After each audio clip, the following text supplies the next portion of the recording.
everyone, welcome back to a new video. So I'm sure you haven't seen me in a very long time. There's a reason, and I'm going to go through the whole story. So basically, if you've seen it, my last content was a sick day that I had, and well, actually what happened was later in that week, like the first week of December, I got really sick, really sick, and I had to go to the ER, but like they didn't really help at all. So like then I went back home, but I had a seizure and I went unconscious, and obviously I don't remember that. I know that happened because I've asked lots of stories from my parents to kind of learn really what happened. I had to have an emergency brain surgery or I could have died. And I'm not over exaggerating because I had swelling in my brain. I needed to have a hemicraniectomy.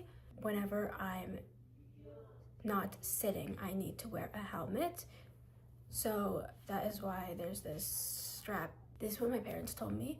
I was in a coma and intubated for a long time, and when I woke up, they told me that it was during one of my Plex treatments, which is like a plasma infusion. I woke up and it was very unexpected, so because I was like confused, they extubated me. I had to literally relearn all of my skills, like talking and walking and eating with utensils, writing, literally basically everything I had to relearn, and that was very difficult for me. I also had like vocal paralysis, which was scary for me because I'm a singer and I wasn't sure if I would ever be able to sing again. And I also had a left field visual cut, which is basically your vision can't see the left side in both eyes. And that was also scary for me. And I didn't realize I had that till I was told that I had that. And I also had aphasia, which is like a disruption in your language and expression. So it was hard for me to like communicate what I was thinking. The doctors had diagnosed me with autoimmune encephalitis. That is basically where your body attacks itself, and then that's like how my brain swelled up. The doctors were not completely sure if it was autoimmune. My symptoms and like the response I had to the treatment they were giving me were good, so that's why they just diagnosed me with that. But it's kind of a little bit in the unknown, which is especially scary for someone my age.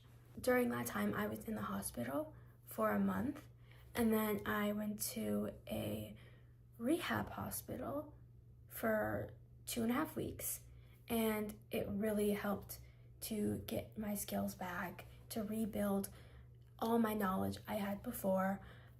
Obviously, I'm not 100% yet. I really liked the rehab hospital because they made me feel like I was doing well, and a lot of them were actually impressed with how quickly I was relearning things. And then shortly after that, I went to day rehab, which means I could go home, but I still have to do therapy during the day. It was just a really difficult time because I had to have a lot of treatment of plasma exchange and IVIG. Another part that was difficult with having a surgery like this was I wasn't able to do my normal activities. I wasn't able to do my hobbies and things I love to do. I wasn't able to go to school. I wasn't able to really see people It's been very difficult, but ever since I woke up from the coma, I've been like just telling myself to think positive, and I think that has really been helping with my recovery. I still wanted to feel like I'm alive and I can get through this.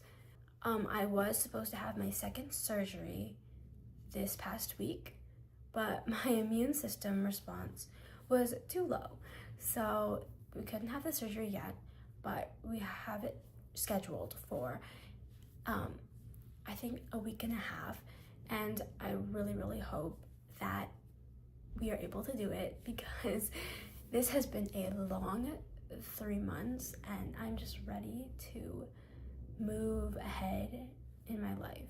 I will post the part 2 of this after my surgery, once I'm like able to get back into my normal life, but that might not be till a while. If you have any like general questions, I will be happy to answer them, as long as they're not like too personal or anything, but you're free to ask any questions. Thank you so much for watching. I will see you soon.